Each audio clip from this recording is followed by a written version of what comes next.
Olá, tudo bem? Aqui é Renato Centroni. Estou com meus colegas e amigos Guilherme Perini e Fábio Pires, dando início a mais um episódio de Happy Hour Podcast, em todas as redes, no YouTube, no Spotify, na Apple. E hoje vamos falar de um tema muito importante, vamos falar do papel do belantamab mafodotin no tratamento do mieloma múltiplo, recidivado e refratário. E estou aqui com os meus colegas para a gente Estamos profissionais. discutir. Não, hoje está todo mundo sério, aqui. né? Todo mundo Estamos trouxe blazer. Realmente. Estamos Garbo tomando e elegância, água, né? elegância, Sim. é isso Garbo Estamos e discutindo um assunto que a gente nunca abordou antes no podcast, né? BCMA. Tem um tal de Paulo Mieloma. Crepaldi que sempre reclama que a gente fala de mieloma, mas mieloma é muito importante, muita medicação. Tem múltiplos mielomas, eu vi dizer. Múltiplos mielomas, inclusive, múltiplas medicações, comportamentos clínicos diferentes. Mas para a gente entender um pouco, né, a gente tem um episódio prévio aí falando de BCMA, o alvo, mas eu acho que antes de falar do belantamab, a gente tinha que falar um pouco do alvo aí. O que é o Então, BCMA? eu dei uma lida mais sobre o BCMA, é muito interessante a história dele. Então comente um pouco. A história do BCMA. O BCMA, que é o B-Cell Membrane Antigen, ele foi descrito pela primeira vez, agora fazendo... Antígeno de maturação de células B, né, em português. Ele foi descrito num linfoma T. Você viu? Mas olha só. Olha só. Ele foi descrito num linfoma T que tinha uma translocação 416. No cromossomo 4 tinha um gene da interleucina 2. E no cromossomo 6 tinha um gene XYZ que eles não sabiam o que era. E aí eles foram clonar esse gene e eles chamaram esse gene de BCM. E era o gene que depois ficou conhecido como o gene de maturação das células B. E o que é interessante?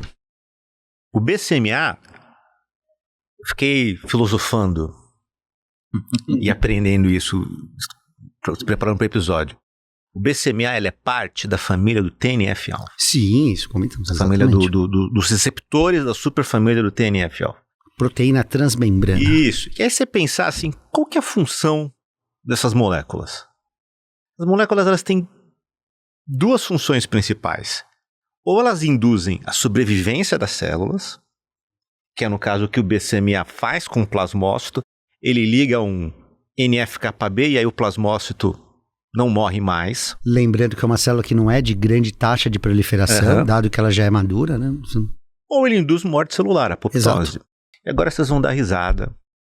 Mas toda vez que a gente vê um sistema complexo, porque a família do TNF tem várias proteínas, tanto que o BCMA é o TNFR-SF17. Ou seja, tem o 16, tem o 15, o 14, tem uma porrada deles. Ele tem que falar assim, mas e um organismo mais simples, como é que funciona? E aí, que organismo que eu fui ver? Óbvio, Drosófila. Óbvio, eu fui ver a Drosófila. 6 prêmios Nobel! Sempre. Drosófila tem 6 Ele tem prêmios uma quedinha na Nobel! Drosófila. Eu gosto da mosca, não adianta. Eu fui ver na E da moça fruta também. Eu fui ver na moça como é que é. E ela tem, ela tem o BCMA? Não, ela não tem o BCMA. Ela tem só na verdade, 2 receptores TNF-like, 2 receptores TNF e uma molécula TNF. E o receptor do TNF na Drosófila, o que ele faz basicamente é responder a estresse celular e induzir a apoptose.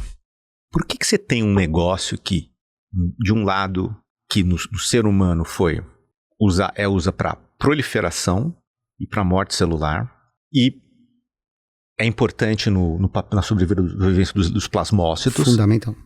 E na Drosófila é um negócio de estresse celular e induzir apoptose lato sensu. E aí quando você vai ver, assim, essa família de receptores, ela é super antiga na evolução assim, dos organismos. E ela é basicamente o conjunto de proteínas que é responsável por moldar um organismo metacelular, um organismo que tem múltiplas células. E de certa forma, talhar e impedir que a gente fosse simplesmente um aglomerado de células disforme, é ele que consegue moldar o corpo, destruir o que tem que ser destruído e preservar o que tem que ser preservado. Então é refinado, né? Refinado, exatamente. Ele que esculpe os organismos, porque ele induz a apoptose das células que não precisam e induz a sobrevivência das células que precisam. Isso tem em todos os organismos. E quando surgiram os vertebrados, que tem uma coisa que aconteceu muito interessante, os vertebrados eles começaram a duplicar o genoma, ou seja, fazer várias cópias, eles falaram assim, vamos usar, não falaram, A evolução usou um mecanismo que já existia para criar o quê? Imunidade adaptativa. Se você parar para pensar, a imunidade adaptativa, que é plasmócito, é essencialmente dependente de você ter uma apoptose bem regulada, porque a maioria dos clones que produzem não servem. Você precisa conseguir matar as células inúteis para ficar só com aqueles linfócitos e plasmócitos que são bons.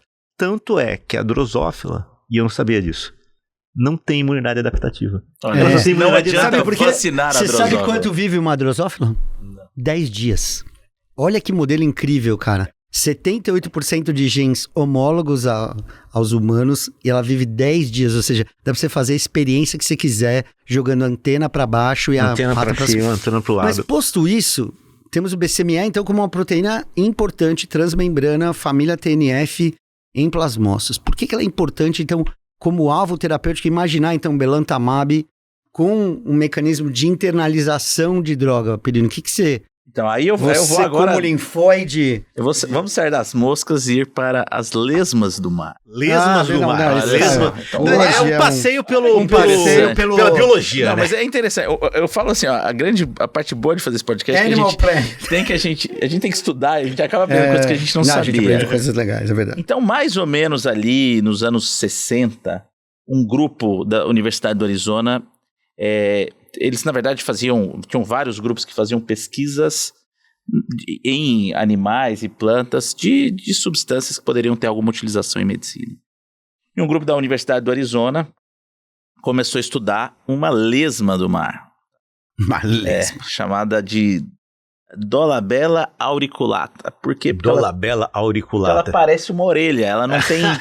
Moriquete. Exato, ela não tem, como é que fala? Shell, ela não tem... Concha. E aí eles viram em quantidades muito, muito, muito, muito pequenas nesse animal, nesse ser vivo, nesse molusco, de uma proteína que era um inibidor de microtúbulo extremamente potente. E foi chamado então de dolastatina 10. Problema, a quantidade presente no animal, e aí provavelmente isso é um mecanismo de defesa deste animal contra outras algas que poderiam proliferar, era muito pequena. Então, para extrair inicialmente, eles precisavam pegar muitos quilos desse animal para extrair uma quantidade muito pequena. E aí, obviamente, depois eles foram fazer a síntese química dessa dolastatina 10. Inclusive, tiveram alguns estudos da dolastatina 10 em alguns tipos de câncer.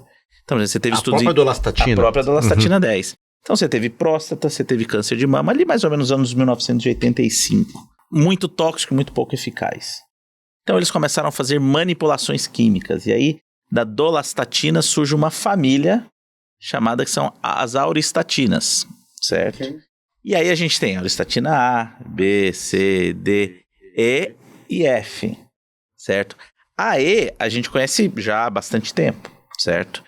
Que é a que está presente no, por exemplo, brentuximab vedotina, polatuzumab vedotina, que é a monometilaristatina E. Que ele fala MMAE. MMAE. Uhum. E por que não, a gente não chama então de brentuximab MMAE? Porque esse nome vedontina já vem junto na patente o linker. Que é o pulo do gato. É o pulo do gato, porque você tem que ter um linker que seja estável o suficiente para não liberar a substância fora da célula, mas que ele seja degradado e liberar o inibidor de microtúbulo dentro da célula. E aí a gente tem, por exemplo, em tumor de bexiga, a gente tem o enfortumab vedontina. Eles lançaram, foi apresentado recentemente no New England. Tem vários estudos com enfortumab agora em combinação. E aí, quando vai se desenhar um anticorpo droga conjugado anti-BCMA, existe uma certa diferença dos outros anticorpos droga conjugados. Então, assim, primeiro que essa classe das monometiloristatinas, eles são meio que a espinha dorsal dos anticorpos droga conjugados. Grande parte, em hematologia, praticamente todos eles são monometiloristatina E. Mas o Belanta não usa a monometiloristatina E. Eu não consegui achar uma razão muito clara para isso, mas eu tenho uma suspeita. Por quê? Porque o principal efeito colateral da monometiloristatina E é polineuropatia. Pode ser que no mieloma, grande parte das drogas do que vem podem junto. dar. Então, bortezomib, própria lenalidomida, podem dar neuropatia. Então, acho que eles fizeram uma escolha para utilizar, então, o mafodontin, que é a monometilauristatina que é MMAF. Exatamente. E com isso a gente que tem... Que é também um inibidor de microtúbulo, como todos os outros. O mecanismo é uma proteína transmembrana, você vai internalizar, isso vai servir como um míssil lá dentro. Isso só vai, na minha opinião, assim, do ponto de vista de efeito intracelular é mais ou menos o mesmo, mas o que você faz é mudar um pouco o perfil de toxicidade, já que neuropatia não é um efeito colateral do belantamab. Então você tem um bom alvo, um alvo super expresso que aumenta a expressão. Tudo na drosófila. Não, e que aumenta a expressão na doença, saindo Isso é lembrando. Da mosca para a lesma domar.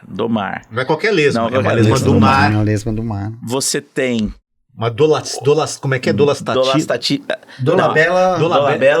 auricular. E aí você tem o inibidor de microtúbulo, e aí você junta os dois e você tem, então, o belantamab. O belantamab vai se ligar ao BCMA e aí, através dessa internalização, uma mafodontina que vai ser internalizado, agir, né, inibição de microtúbulo e levar à apoptose. Mas, Antônio, vem cá. Vou. Eu lembro que tinha os estudos de belantamab há muitos anos atrás. DREAM 1, DREAM 2, DREAM 3. E aí teve uma queda da droga para depois ressurgir. Acho que basicamente... Você que é o nosso mieloma. O que foram esses estudos aí primeiro? O grande desafio, eu acho... Primeiro, a efetividade, sim, de destruir plasmócito estava comprovada. Mas eu acho que o grande desafio, apesar de a gente não ver mais infecção e não estar suprimindo, exaurindo as células T, é uma toxicidade ocular, basicamente em córnea.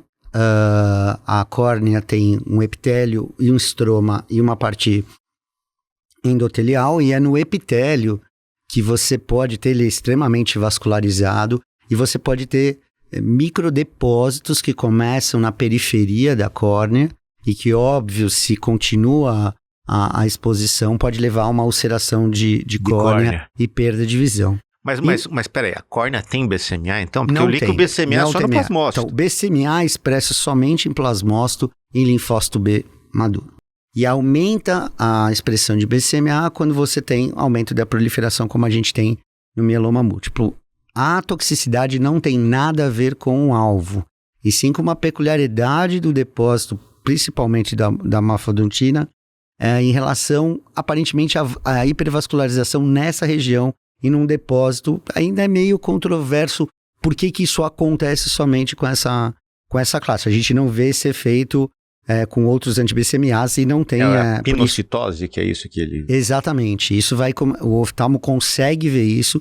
E aí os estudos foram evoluindo, entendendo que você espaçar a dose, porque esse depósito no epitélio é uma camada relativamente grande do epitélio. Com a suspensão da droga, a mafodontina induz a apoptose no epitélio, porém com a suspensão da medicação, isso se reepiteliza muito, muito rápido. 28 dias em Exatamente. média. Então, virou uma estratégia para os estudos subsequentes, onde a eficácia estava comprovada, como o Perini mesmo falou, associação bem combinada ali com imunomoduladores e mesmo com inibidor de proteasoma, e aí virou um item de bula, né? O espaçamento e, antes disso, a avaliação do oftalmo em relação ao uso dessa medicação. Teve um estudo do belantamab que ele falhou, que foi belantamab sozinho contra a pomidexa, não foi? Como monoterapia, sim. Como monoterapia, sim. Mas isso quase todas as medicações mesmo. Vamos lá, eu acho que, na verdade, foi muito mais uma questão regulatória do que realmente de eficácia e de segurança. Eu também acho. O que aconteceu, na verdade? Para você conseguir uma aprovação acelerada pelo FDA, você tem alguns critérios.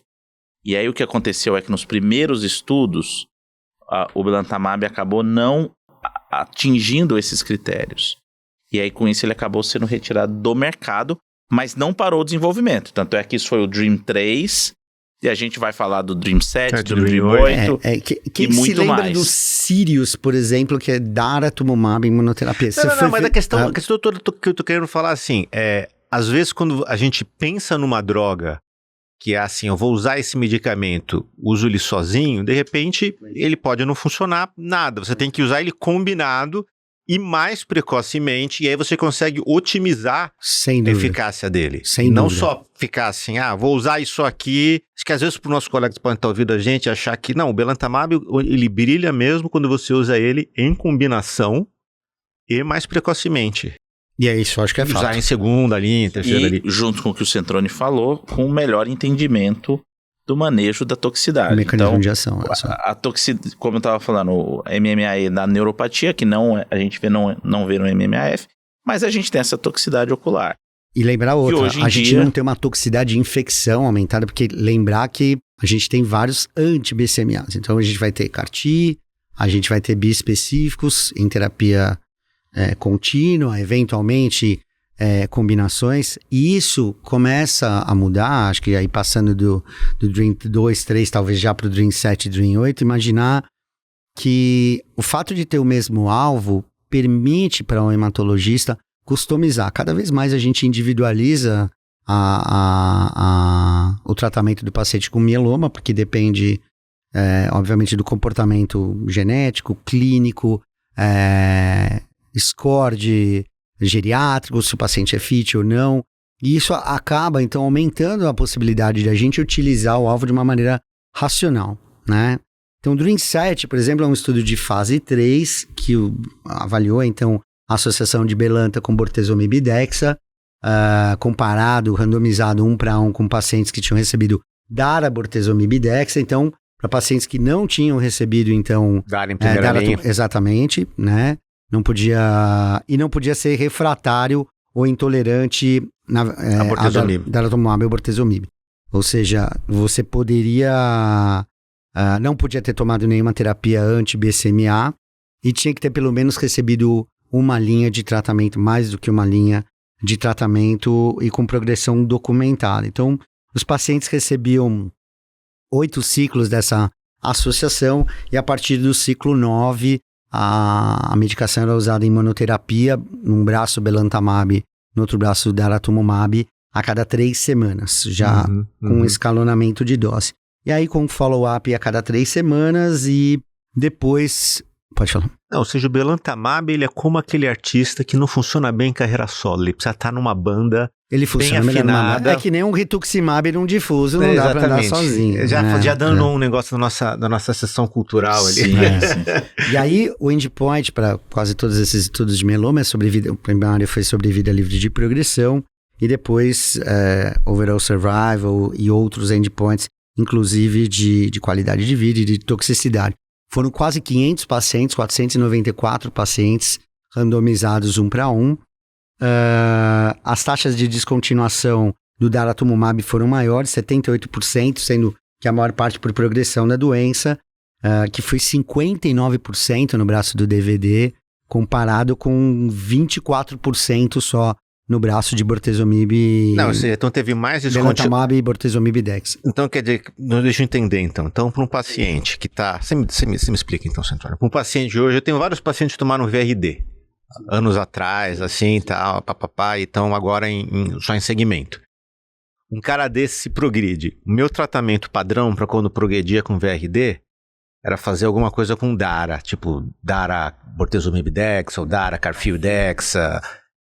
Hoje em dia, pelo que você está falando, parece que usar alguma coisa com belantamab, pelo menos comparando a Dara, para um cara não exposto a Dara, parece ser melhor na combinação. Com essa combinação, sim, é o que o Dream 7 trouxe, isso numa mediana de follow-up de quase 29 meses, 28,2 meses, a gente teve uma diferença importante. E tem um estudo dele com carfilzomib, você sabe? Belanta, Carfil e Dexa? Não, só para a gente terminar isso aqui, só para a gente falar da PFS, com 18 meses... Uma mediana, na verdade, de 36,6 meses, a gente tinha uma PFS de 69% no braço de Belanta versus 43% no braço com Dara. É bastante significativo. Bom, e aí temos o Dream 8. Conhece o Dream 8 ou não? Dream is over. The dream is not over.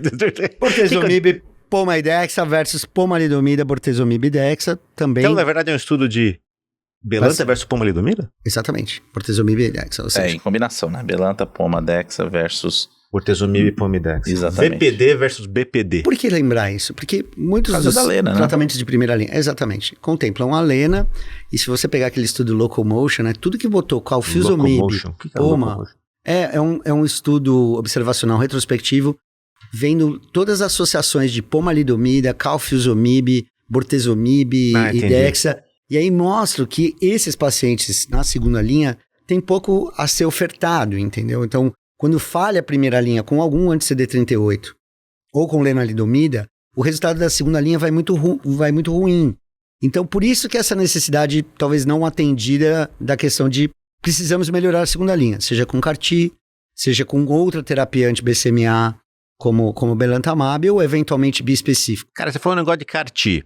Hoje, se tivesse um paciente elegível para CAR-T, progrediu, sei lá, segunda linha, dá para usar um belantamab e depois mandar para o CAR-T? O que você viu aí? Dá, mas em termos de literatura, o ideal é não expor. Uhum. Talvez se você comparar exposição de belantamab e um específico anti-BCMA, é mais fácil você ter resultados com CAR-T pós-belantamab do que pós-Eura ou teclistamab, qualquer um anti-BCMA. Por quê? Porque você diminui a expressão do BCMA. Molécula. Exato. E aí você pode selecionar clones também, tá? Então, eventualmente, o BCMA solúvel é um marcador de atividade da doença. Mas não dá para dizer que usar o belantamab deixa esse alvo totalmente isento. Então, o ideal seria fazer uma terapia ponte ali do CAR-T. Não, é porque às vezes você pega um cara que, por exemplo, um cara que fez, sei lá, Dara-VRD, transplantou, tá tomando Darilena, progride. Sim, putz, esse é um caso... Eu não vou até dar. difícil de você manter o... Mas esses pacientes que a gente vai ter hoje, esse paciente, sei lá, eu não vou fazer pra ele carfilzomib dexa. Exato. Cadê? É uma doença super... Talvez eu penso alguma coisa, tipo um BPD, alguma coisa pra segurar a doença. Dentro do possível. Né? E aí pedir um CAR-T. E o desafio, na verdade, do CAR-T é o tempo que tá demorando. Eu acho que, na verdade, assim, eu acho que são diferenças que nem são bem... Nem KPD é bula, hein? Uhum. Dá pra fazer, mas não é bula, né? Eu acho que são coisas que são bem diferentes. Primeiro é a aprovação regulatória, né? Aprovação já no primeiro resgate, né? A partir da segunda linha, né? Então isso já faz uma diferença, porque os outros anti-BCMA são a partir de 2 linhas. E segundo, que existe uma questão de exaustão de linfócito T que realmente prejudica. Então, para aqueles pacientes que foram expostos a, por exemplo, teclistamab, a recomendação é não fazer coleta de linfócito pelo menos 6 meses depois. Pois não. E aí você pensa, qual é o paciente seu que está indo para uma 3ª, 4ª linha de mieloma que tem 6 meses?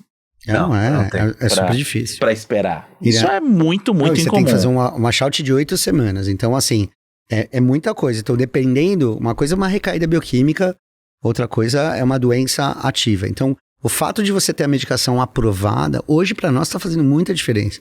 Quando a gente discute numa comissão de CAR-T ou de bispecífico, é importante entender. Então, para quem está nos assistindo, é entender que a gente tem 3 terapias anti-BCMAs que podem ser customizados. Eu tive um caso, por exemplo, de paciente tomando bispecífico, que a gente suspendeu por toxicidade e efeitos colaterais grau 3, inclusive gastrointestinal, perda de peso, uma série de coisas.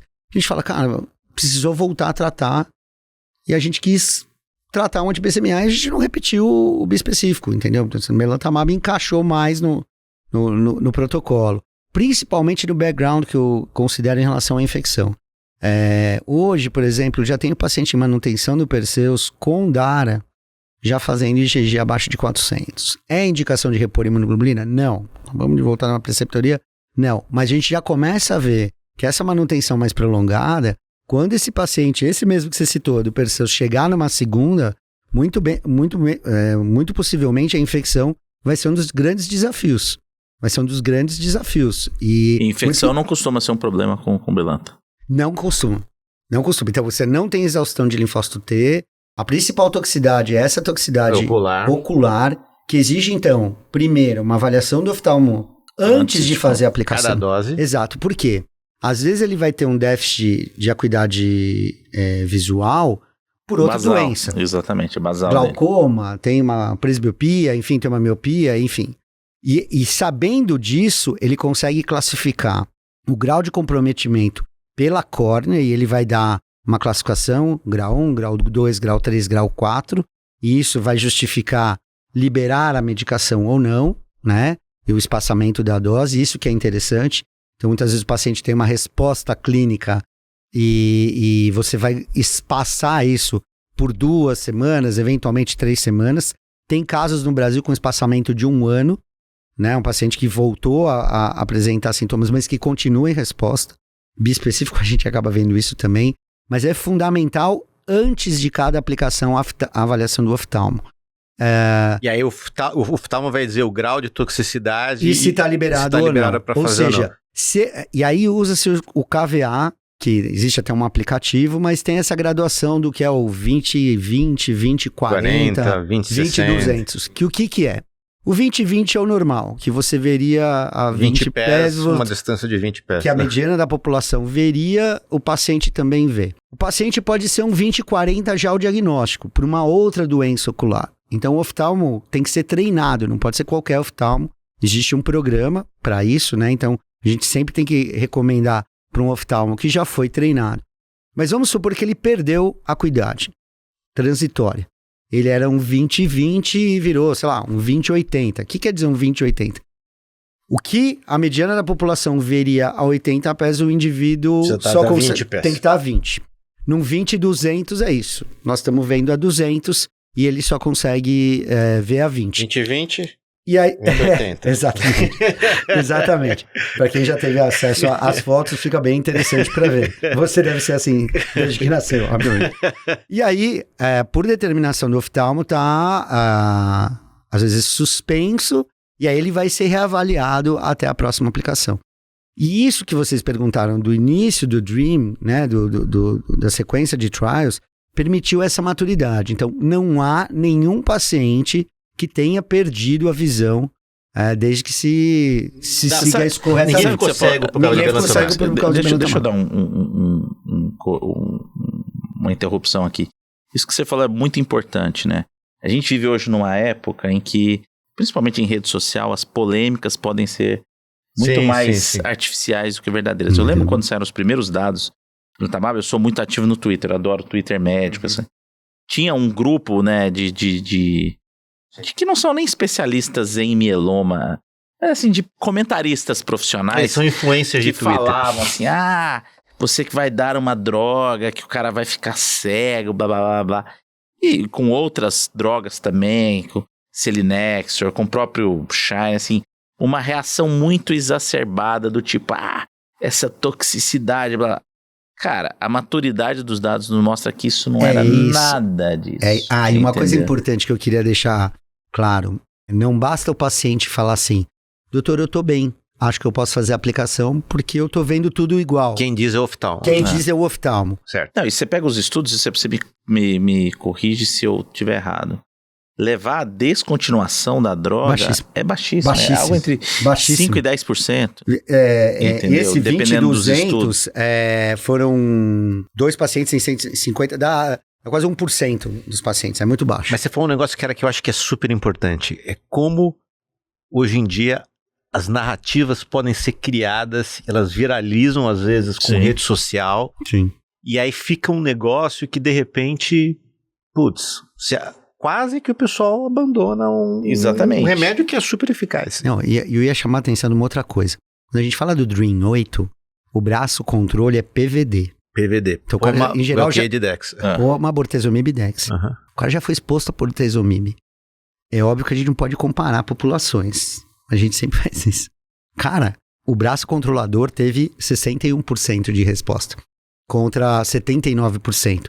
Então a gente fala de DARA também, anti-CD38 e tal, mas você vê que performando na segunda linha é sempre um desafio. Porque o paciente progrediu mieloma múltiplo. Então esse é um dado muito importante também. É uma população muito desafiadora. Então o DREAM 7 foi DVD versus BVD. Exato. E o DREAM 8 foi BPD versus PVD. Exato. E só uma coisa legal do DREAM 7, né? Então, primeira coisa legal é que a primeira autora é a Vânia, Hungria. Exato. Que já esteve. Estávamos lá, inclusive. Estávamos sala lotada, outra sala...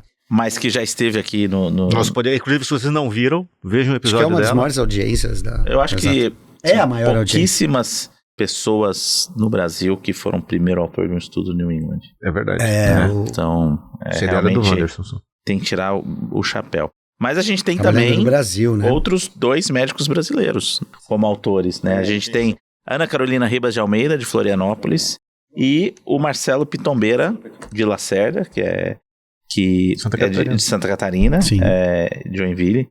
E, pô, isso é sensacional. É super legal, cara. Sensacional. Assim, são, num estudo que, sei lá, deve ter 30 autores, 3 são brasileiros, 10% são brasileiros. É sensacional. E voltando nisso que você falou, existem outras análises, juntando o DREAMM-7 e o DREAMM-8, que são os estudos mais maduros do belantamab, justamente para ver essa questão da toxicidade no mundo moderno. Então, assim, a avaliação do oftalmo é importante. É recomendado, durante a infusão, máscara de gelo, né? Você sabe que não adianta corticoide, né? Porque não é inflamatório. A frase que eu escutei do oftalmo que acabou... Eu acabei de começar um belanta para um paciente meu, e ele falou uma frase que eu achei muito boa. É open bar de colírio, cara. Entendeu? Então, assim, tem a recomendação de fazer os colírios para ajudar nessa limpeza a cada 4 horas, mas assim, se o paciente, quanto mais ele utilizar, menor vai ser essa toxicidade. Esse paciente vai ser avaliado, né, mensalmente ou frequentemente pelo oftalmo, justamente para que, caso seja detectado toxicidades iniciais, muitas das vezes até subclínicas, ou seja, o paciente não tem essa percepção muito grande, você pode espaçar a droga. O importante é não queime a droga. Exato. Tá? Porque você pode manejar isso de uma maneira onde você pode parar, você pode espaçar a dose e fazer uma pergunta para vocês. E eu quero falar uma última coisa. Da prática de vocês. Pode falar depois. Mortalidade de paciente com mieloma em remissão. Morre do quê? Infecção. É isso. Então, assim, eu acho que a grande informação desse tratamento é a baixa taxa de infecção comparado com qualquer outra coisa que a gente vê, tanto no braço controle dos 2 estudos do DREAMM-7 e DREAMM-8, porque imunomodulador não é brincadeira, e a questão de baixa taxa de outras complicações, neurotoxicidade, CRS e tal, porque o mecanismo é totalmente diferente. Então, esse é um ponto importante, dependendo do background que a gente tem no paciente, né? Você que é um cara já mais frágil, etc. Ou dependendo de como ele evoluiu no tratamento anterior. Primeiro, né? a gente já falou da questão da toxicidade, a gente já falou da questão regulatória, que a aprovação é diferente, mas tem a questão também de centro, de possibilidade de você poder utilizar, por exemplo, um anticorpo específico. Então, anticorpo específico, muitas das vezes não, é obrigatório você ter um tocilizumab.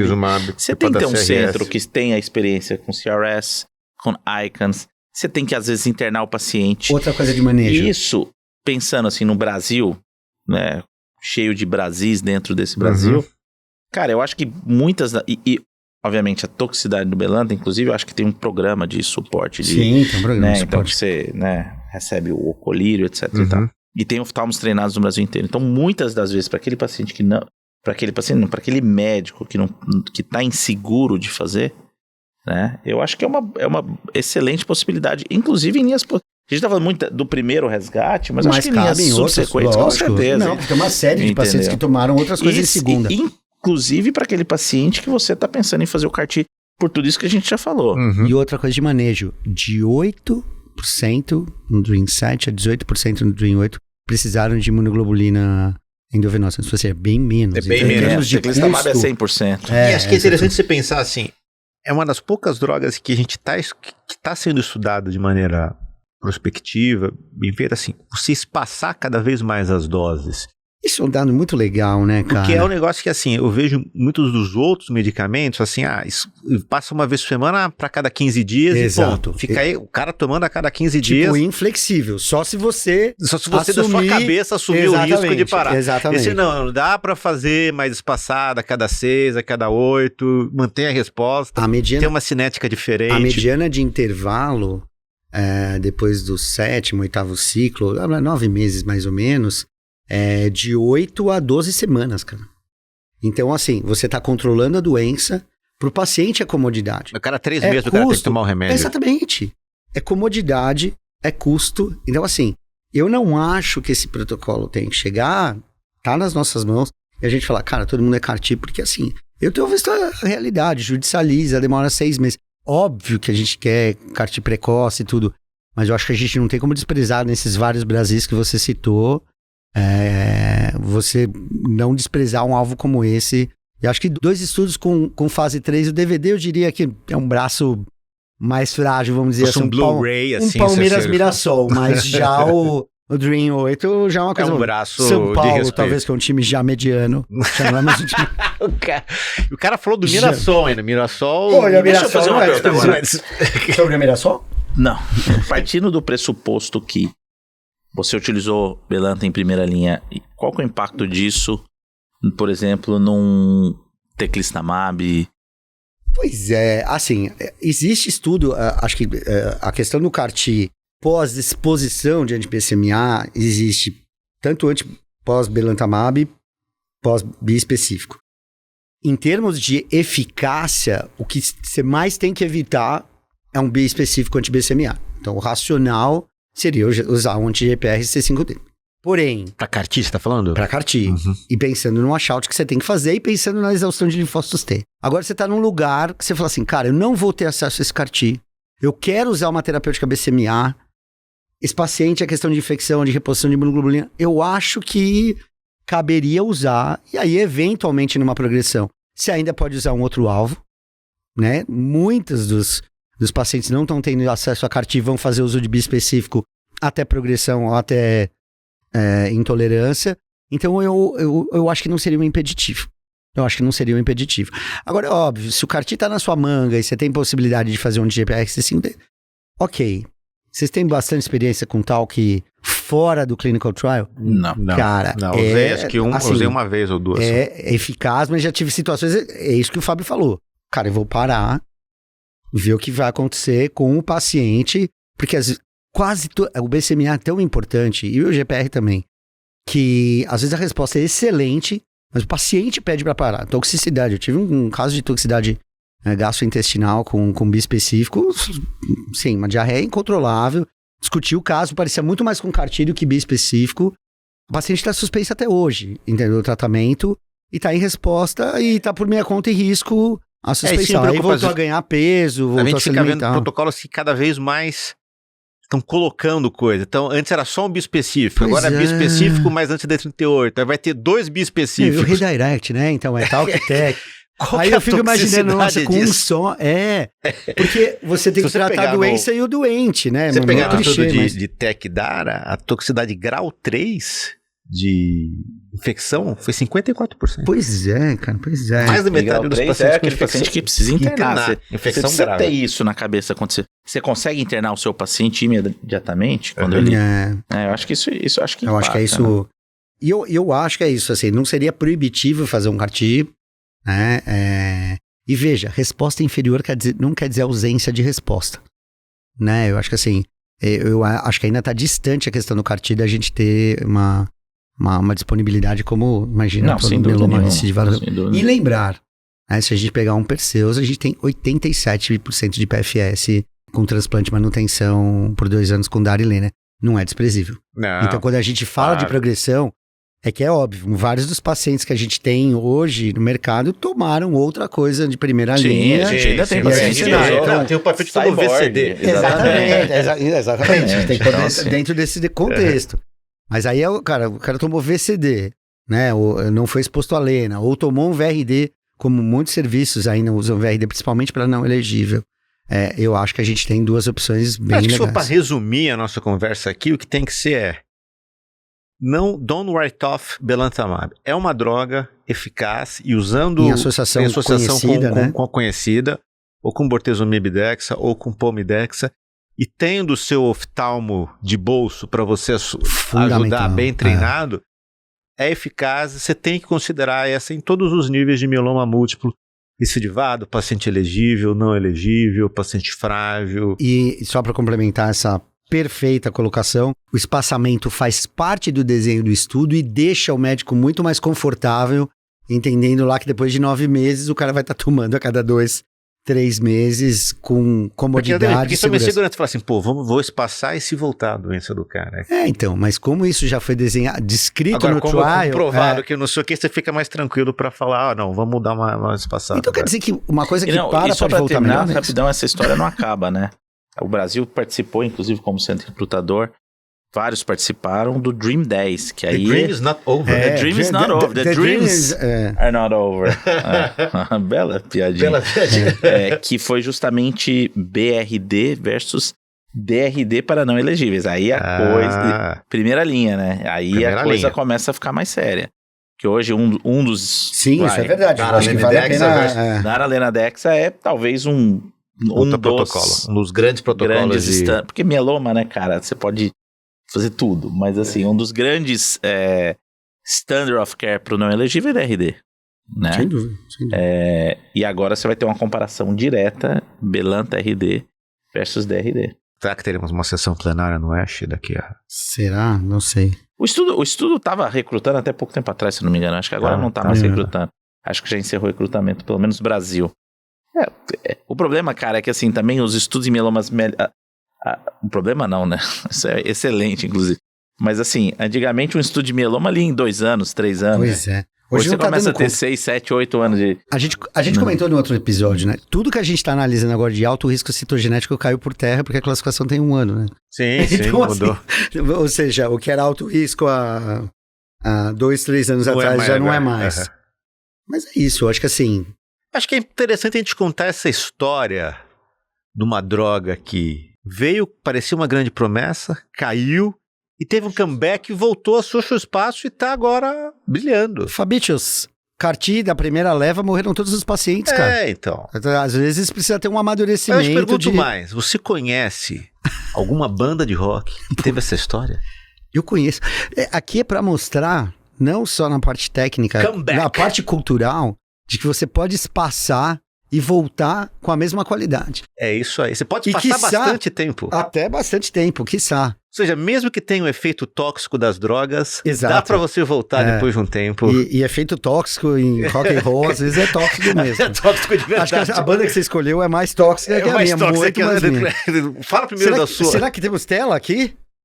Bom, eu não fiz não. Rush de novo. Um dos maiores comebacks. Oh, meu Deus, Rush. Eu quero deixar bem claro que é tão educativo esse nosso... Peraí, deixa eu te dizer uma coisa, você gosta de Rush? É o nome do meu amado cachorro.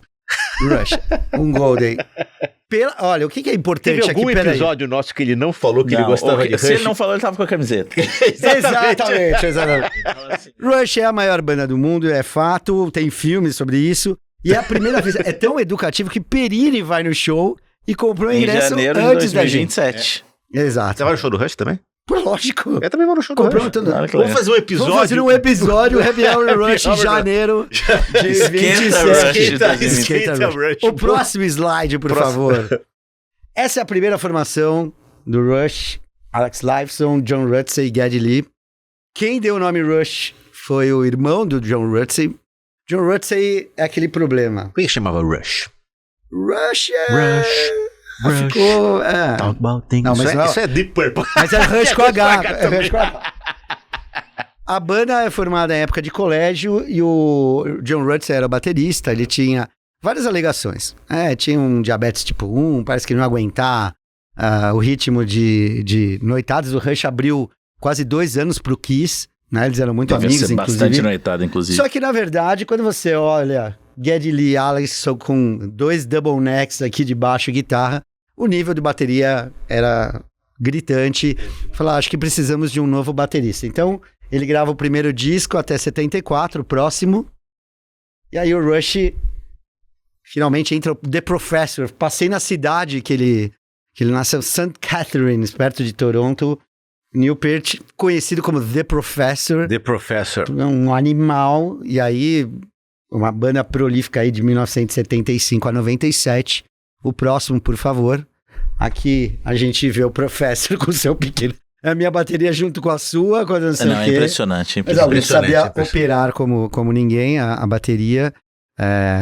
Em 1982, na época dos Signals, a Modern Drummer proibiu votar no Neil Peart como o melhor baterista. E ele virou Honores ao concurso. Impressionante. Não pode mais votar nele como melhor baterista, então... E aí, nessa época, ele perde em 6 meses a filha num acidente de trânsito e a mulher com câncer de mama.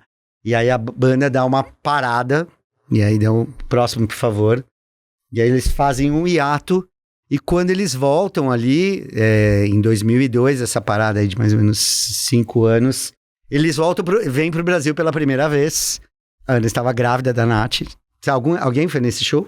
Não foi, cara. Eu cheguei a pensar, mas acabei não conseguindo. Se grava aí um DVD à época, Rush in Rio. A audiência deles em São Paulo é o maior público deles da história ainda. São quase 80 mil. O show foi gravado no Rio, mas o público no Morumbi foi maior. E aí em 2015 a banda para sem muito motivo aparente, até se descobrir que ele tinha um GBM e veio falecer anos depois. Sabe que é uma coisa muito engraçada que eu tava lendo outro dia sobre o fã do Rush? O Neil Peart, ele é tão... Peart, que é francês. Ele é tão marcante, né? E ele é famoso pelas viradas muito... sofisticadas. Os fãs, principalmente os brasileiros no show, eles cantam as viradas de bateria. É uma coisa, cara, você vai pensar, completamente desnecessária e se você entrar no Spotify... o Brasil mudou o YYZ, é uma música instrumental conhecida, e o público brasileiro cantou toda a parte instrumental. Isso nunca tinha acontecido, e desde então eles falaram, cara, nunca mais ninguém fez que nem o público brasileiro. E eles vêm agora em janeiro, aqui teve o Farewell, a despedida em 2015, mas, próximo, espaçamento, quem diria, em 2026...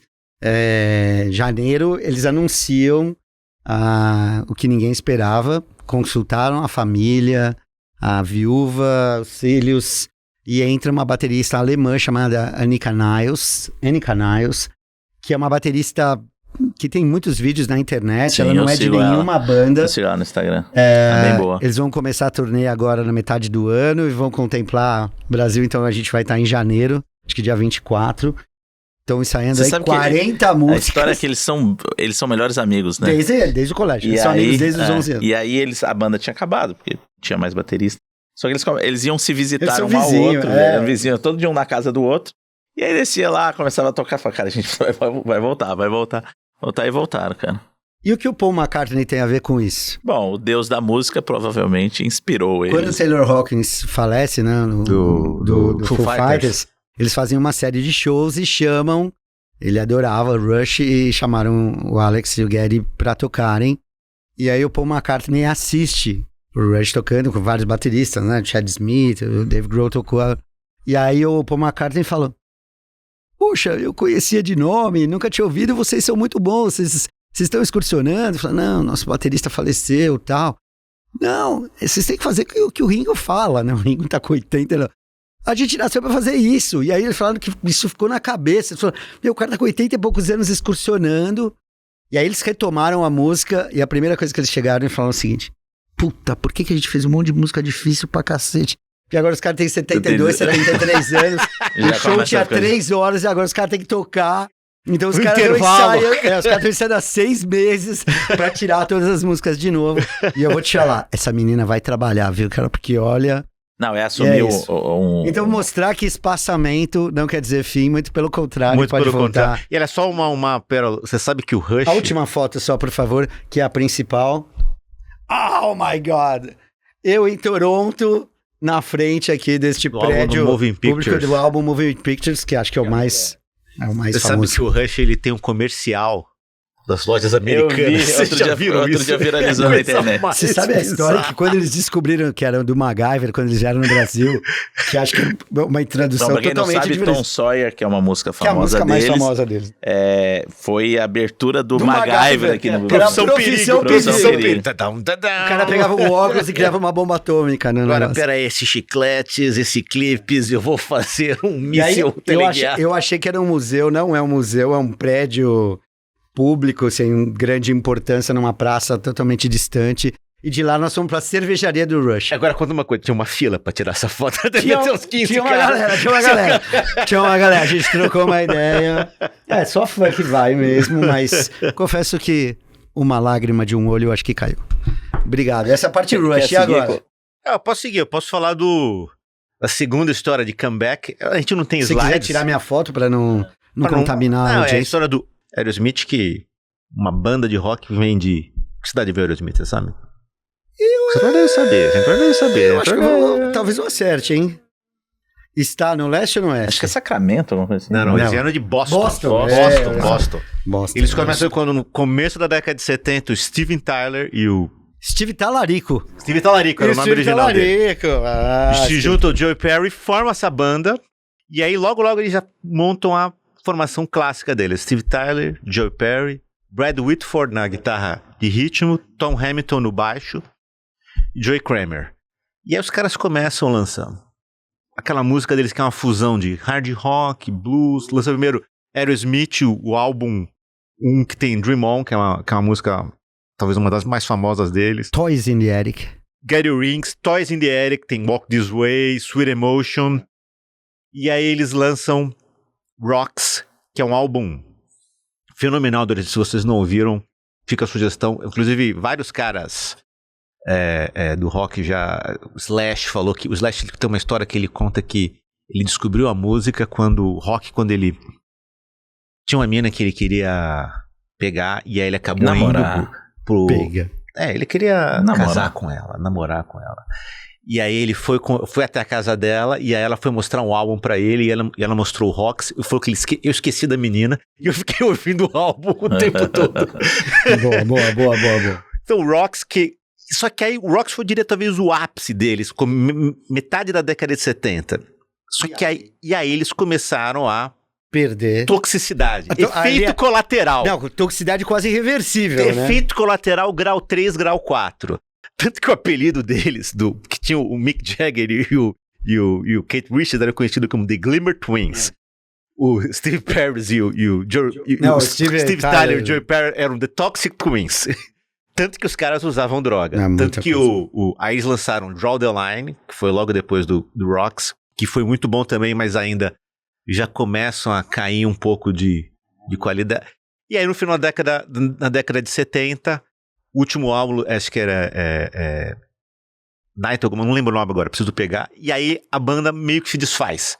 Joey Perry sai da banda, Steve Tyler decide se afundar de vez nas drogas, lança um álbum chamado Rockin' the Hard Place, que é um fiasco, fracasso. E aí fica aquela coisa, né? Aí começou.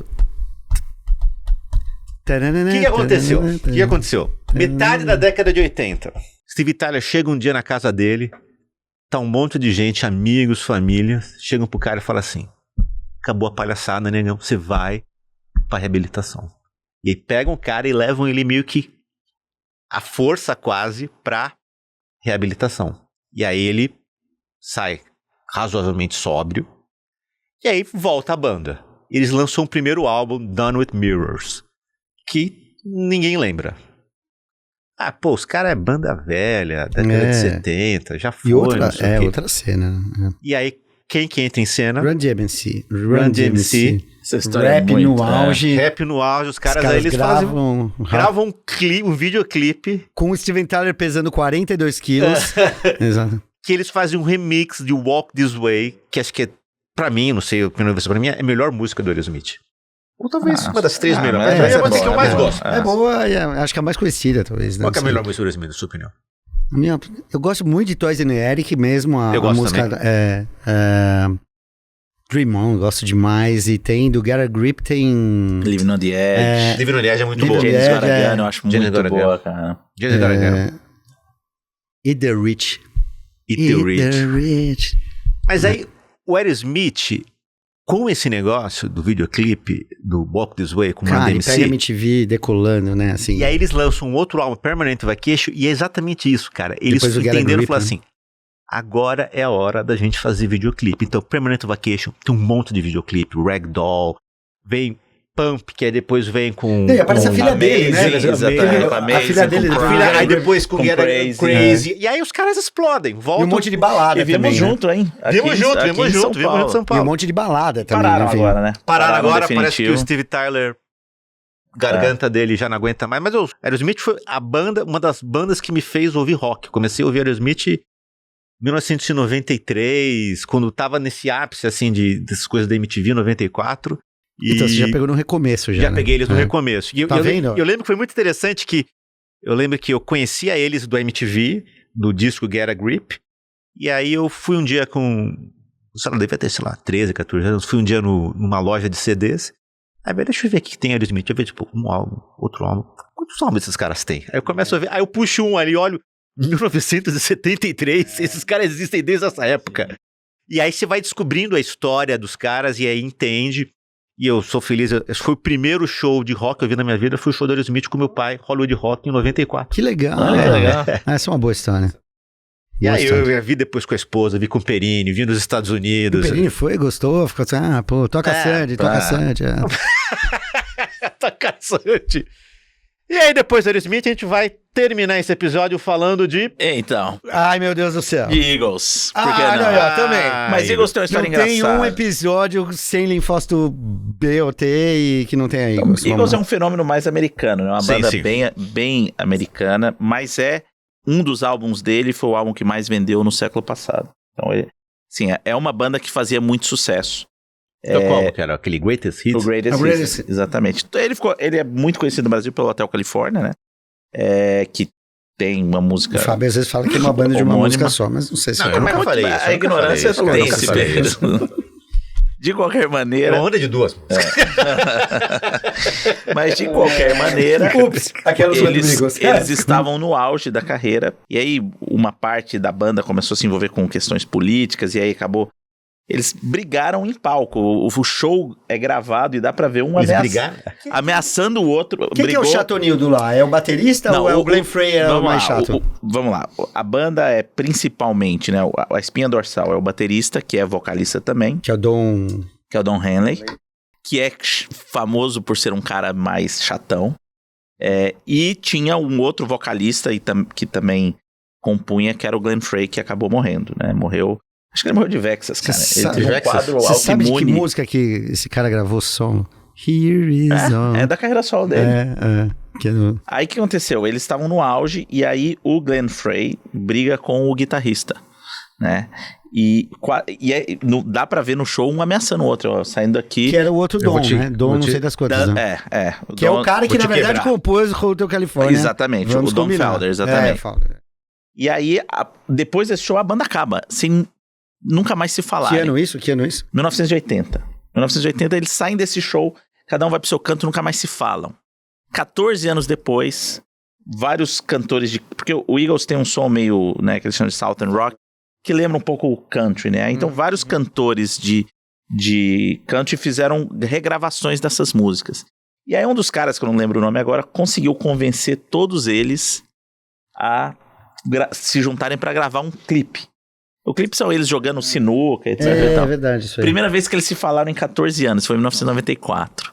E eles decidem voltar, a banda. Que volta aquele acústico, né? Exatamente. Uma das exigências era que o outro guitarrista, que é o Joe Walsh, que é famosamente o cara mais porra louca do rock, que é animal, ficasse limpo, ficasse sóbrio. Que esse cara Isso leva mais um ano.